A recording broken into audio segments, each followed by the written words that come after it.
اور اس آخری کوشش میں ایک کوشش تھی طائف جانا. طائف سے بہت سے لیسنز اخذ ہو گئے، اور سب سے بڑا لیسن جو اتنا قابل غور ہے، جو آپ کے عقیدے کو، آپ کو سٹرونگ بنائے گا، وہ یہ ہے کہ ناٹ ونس رسول اللہ نے خود طائف کا غم ایکسپلین کیا. ناٹ ونس پوری سیرت صرف تب ایکسپلین کیا جب حضرت عائشہ نے پوچھا کہ یا رسول اللہ کیا احد سے بھی بڑا واقعہ آپ تک آیا ہے؟ تو اللہ کے نبی صلی اللہ علیہ وسلم نے کہا کہ ہاں، تمہارے لوگوں نے مجھے بہت دکھ دیا تھا اس دن، طائف والے دن، لیکن یہ نہیں کہا کہ میں بہت دکھی ہو گیا. پورا واقعہ اس طرح نہیں سنا جیسے بیان ہوا ہے، ٹھیک ہے، کہ اللہ کے نبی صلی اللہ علیہ وسلم ظاہر ہے وہ روئے بھی ایک درخت کے نیچے بیٹھ کے اور دعا کی. اس سے کیا ثابت ہوتا ہے کہ مسلمان اللہ کے علاوہ کسی کی سمپتھی نہیں لیتا. یہ بہت سٹرونگ عقیدہ کا پوائنٹ. لرنڈ ہیلپ لیسنس ایک چیز ہوتی ہے، لرنڈ ہیلپ لیسنس سائیکالوجی میں ہم پڑھاتے ہیں.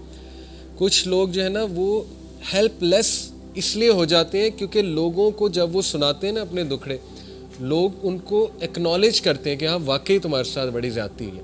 اس سے بجائے کہ بندہ سٹرونگ بننے کے کیا ہو جاتا ہے کہ ہاں میرے ساتھ واقعی بڑی زیادتی ہے، بندہ وکٹم بن جاتا ہے. تو اللہ کو اس طرح کا رویہ مومن کا پسند نہیں ہے کہ وہ لوگوں کے سامنے وکٹم بنے. وکٹم بننا ہے تو رب العالمین کے سامنے بنے، تہجد کے ٹائم جا کے روئیں اور بچوں کی طرح روئیں اور سارے غم اللہ کو بتائیں. جس طرح لوگوں کو بتاتے ہیں اس سے اللہ خوش ہوتا ہے. دیکھیں جب ایک بچہ، اسے بہت کوئی ناگوار حرکت اس کے ساتھ ہو جائے، اسے پسند نہ آئے، بچہ امیچور ہوتا ہے، ماں باپ نے کوئی بات نہیں مانی، اب وہ پروٹیسٹ کرتا ہے. پروٹیسٹ کے مختلف طریقے ہیں. وہ اتنا غم میں چلا جاتا ہے، اپنا سب کچھ جو ہے وہ بگاڑ لیتا ہے، کھانا نہیں کھاتا تاکہ ماں باپ کی ذرا توجہ آئے. اور ماں باپ اکثر کہتے ہیں کہ ہائے کیا اتنا بڑا یہ دکھ تھا کہ میرے بیٹے کی یا بیٹی کی یہ حالت ہو گئی ہے، ماں باپ کہتے ہیں نا. تو اسی طرح اگر دکھی کسی کے سامنے ہونا ہے تو اللہ کے سامنے، ٹھیک ہے نا. اللہ تعالیٰ آئی ایم شیور اس پہ، جیسے جب انسان اللہ سے دعا کرتا ہے، حدیث میں آتا ہے نا جب سورہ فاتحہ ہم پڑھتے ہیں تو اللہ باقاعدہ جواب دیتا ہے. جب انسان کہتا ہے کہ ایاک نعبد و ایاک نستعین، تو اللہ تعالیٰ فرشتوں سے کیا کہتا ہے کہ میرا بندہ ایکنالج کرتا ہے کہ میں دعائیں قبول کرتا ہوں، تو اللہ کہتا ہے چل پھر مانگ، کیا مانگنا.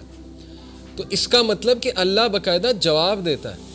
تو اسی طرح جب ایک بندہ اللہ کے سامنے اپنی بے بسی شو کرے گا، انما اشکو بسی و حزنی الی اللہ، حضرت یعقوب کے یہ الفاظ، یہ چھوٹے الفاظ نہیں ہیں کہ میں صرف اپنا غم اور دکھ کس کو سناتا ہوں؟ اللہ کو. میں اپنی شکایت کہاں کرتا ہوں؟ صرف اللہ کے ہاں. تو یہ بات اللہ کو اتنی پسند ہے کہ اس بندے کا اتنا کانفیڈنس ہے مجھ پہ کہ لوگوں کے پاس جا کے نہیں رو رہا، میرے پاس آ رہا. یعنی اس بندے کا اتنا کانفیڈنس ہے مجھ پہ کہ میں اس کے مسئلے حل کر دوں گا.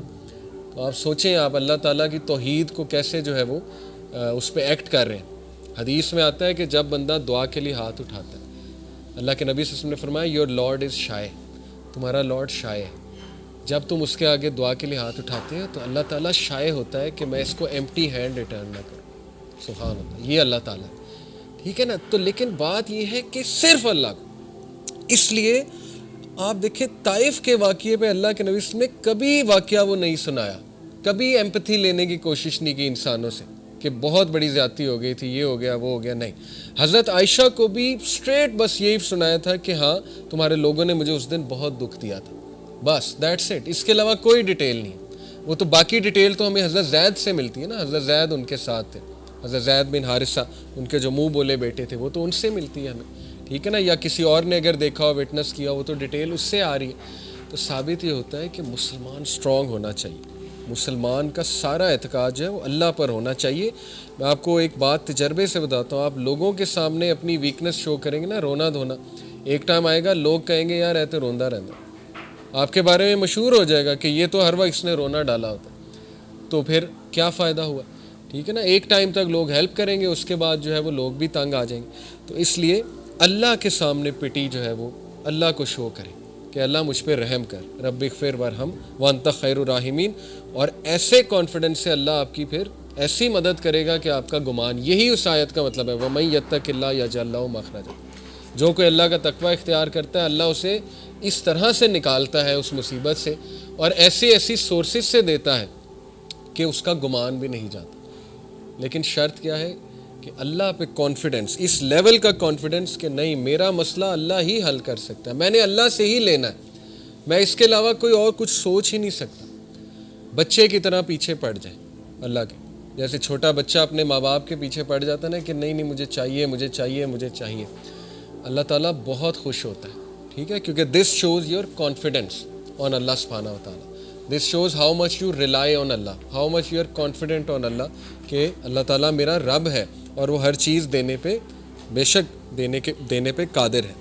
تو خیر یہ تو ہو گیا وہ پوائنٹ کہ رسول اللہ صلی اللہ علیہ وسلم never took anyone's empathy اور sympathy with regards to this incident. لیکن واقعہ بہت افسوسناک ہے. اللہ کے نبی صلی اللہ علیہ وسلم پہلی تو بات واک کر کے گئے. آپ میں سے کوئی طائف گیا ہے؟ میں 2 بار گیا ہوں, ٹھیک ہے, اور پہاڑی راستہ ہے, آپ نے بھی دیکھا ہے, ٹھیک ہے نا. اور یہ کہ 1.5 گھنٹہ سوا گھنٹے میں گاڑی میں پہنچ جاتے ہیں. تو سوچیں بائی فٹ, میں اکثر یہی سوچ رہا تھا جاتے ہوئے, میں نے اپنی وائف سے بھی کہا کہ کس طرح ہمارے نبی گئے ہوں. اتنا کٹھن راستہ ہے, پہاڑی راستہ ہے, اچھی خاصی چڑھائی ہے. تو حضرت زید کے ساتھ آن فٹ گئے, 9 ہارس 9 کیمل. اس کے پیچھے حکمت تھی. یہاں سے ثابت ہوتا ہے کہ ایون دو اللہ کے نبی صلی اللہ علیہ وسلم کا اعتقاد بہت اسٹرانگ تھا, لیکن ہی ٹرائیڈ ہز لیول بیسٹ جتنا کیئرفل ہو سکتے تھے لائف میں. حکمت یہ تھی کہ قریش کو شک نہ پڑے کہ یہ کہیں دور جا رہے, آن فٹ گئے تھے اسی لیے. تو ہمیں بھی اپنی لائف میں ایسے ہی زندگی گزارنی ہے, ہمیں اپنی بیسٹ ایفرٹ کرنی ہے آخر تک, جتنا کیئرفل ہم کسی بھی معاملے کے حوالے سے ہو سکتے ہیں, جتنی ایفرٹ ہم کر سکتے ہیں, اینڈ دین لیو ٹو اللہ. اس کے بعد اللہ سنبھال لے. ہر چیز ہم نے اللہ کو بتا دی, اپنی ایفرٹ بھی کر لی. اب میرا رب مالک ہے, اب میرا رب جو ہے وہ میرے لیے جو فیصلہ کرے گا اس کو میں قبول بھی کروں گا, لیکن یہ کہ مدد طلب کرتا رہوں گا اپنے رب کی, ٹھیک ہے. تو وہ بائی فٹ گئے. اور وجہ کیا تھی طائف کو سلیکٹ کرنے کی؟ یہ 3-4 وجوہات جو ہے وہ بیان کی گئی ہیں. پہلی وجہ یہ تھی کہ کلوزسٹ سٹی تھی مکہ کے حوالے سے, مکہ کے سب سے قریب طائف تھی, اور یہ کہ ان کے درمیان کانسٹنٹ رائولری اور پیس ٹریٹیز ہوتی رہتی تھیں ان 2 میجر سٹیز کے درمیان.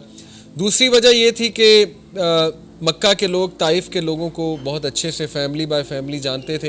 یہاں تک کہ روایات میں آتا ہے کہ ایک جو چیف تھا طائف کا, اس کی شادی جو ہے وہ نبی اکرم صلی اللہ علیہ وسلم کی ایک آنٹ کے ساتھ ہوئی تھی, ڈسٹنٹ آنٹ کے ساتھ, یعنی ایک رشتہ داری بھی تھی اللہ کے نبی صلی اللہ علیہ وسلم کی طائف کے علاقے میں جو چیف تھا اس کے حوالے سے. تو یہ واقعہ پیش آئے شوال کے مہینے میں, اور یہ وہی مہینہ ہے جب ابو طالب اور حضرت خدیجہ کی وفات ہوتی ہے.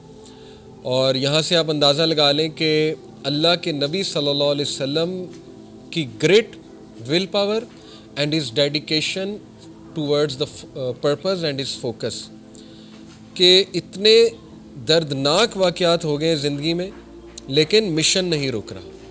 اسی لیے کہتے ہیں کہ پرپز فل زندگی گزاریں. پرپز فل زندگی گزارنے کا یہ فائدہ ہوتا ہے کہ جب تک آپ کا پرپز زندہ ہے آپ موٹیویشن سے آگے بڑھتے رہتے ہیں.